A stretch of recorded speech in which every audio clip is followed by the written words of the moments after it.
Have you ever wanted your iPhone flashlight to blink whenever you get a call or a notification? It's a feature that not many people know about, but it can be really helpful. Imagine your phone is on silent or sitting across the room.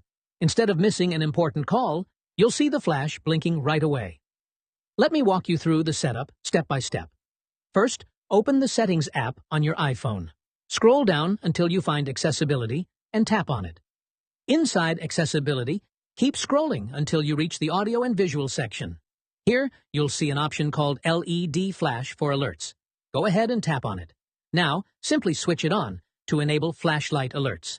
Once this is turned on, your iPhone will use the camera flash to notify you whenever a call or alert comes in.